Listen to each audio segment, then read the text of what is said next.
Interview with Colonel Lucilito Kakilala, 9th Brigade Commander covering the provinces of Masbate and Sorsogon.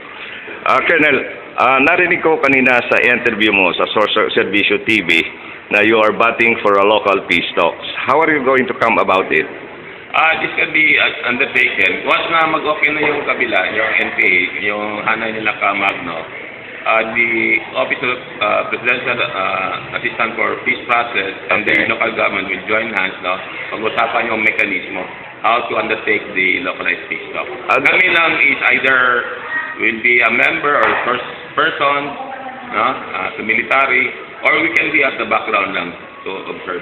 But the mechanism in that aspect will be prescribed with one to one. In both parties naman, police consensus in both parties how to undertake the localized peace talk. Kasi may experience ako pare doon when I was in way back in 1997, 1998. Ako, technical staff ako sa GRP panel in subcommittee on cessation of hostilities. Negotiating, when we were still initial start sa negotiation with the government of Philippines and the MILF. So, alam ko may certain background ako dyan.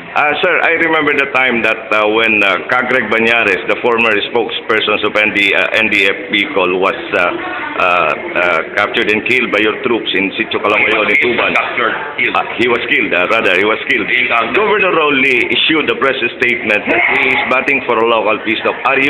Is this a statement of yours in support of the call of Governor Lee? Yeah. It is in support sa panawagan ni Governor Rowley na magkaroon na ng localized peace talk.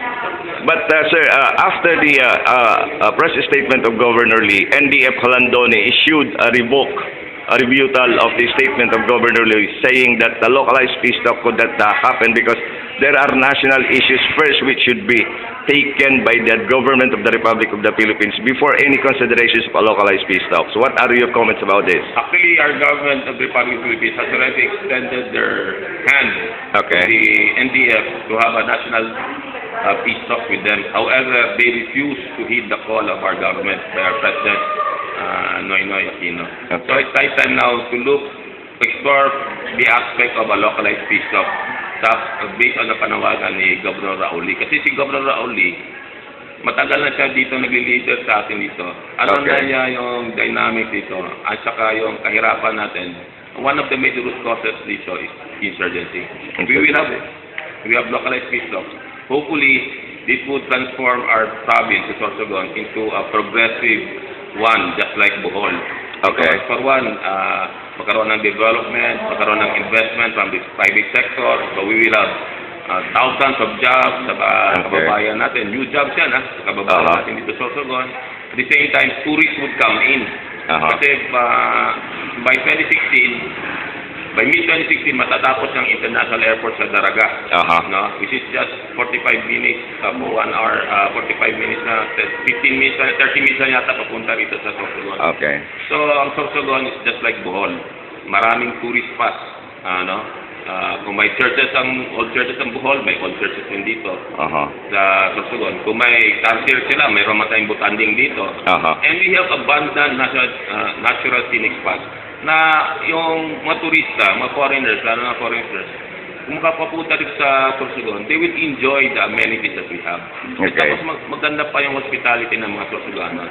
And they would really come endorse by word of mouth na punta kayo sa Sorsogon. Sir, is localized peace talk being affected by those business contractors, businessmen who give aid to the leftist CPP, NPA? Totoo yun, kasi yung pagbibigyan na ng pondo sa NPA, that would provide them the logistics, the money to buy firearms and ammunition. Tapos teka, babalikan din sila dyan.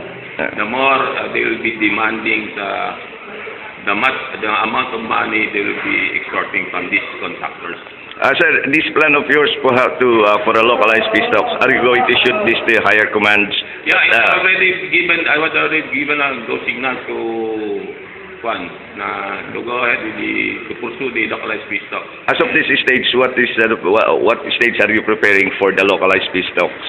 So now we are trying to firm up with talk again with Governor Rowley. At the same time, talk with OPAC. I have to go to Manila, talk with them para firm up namin how to forward yung to explore the act of the localized peace talks with the Sorsogon. Sir, the program of 903rd Brigade calling for a localized peace talks would also cover the province of Masbate? No, only Sorsogon. Only in Sorsogon. You're going to have it a stage-by-stage process.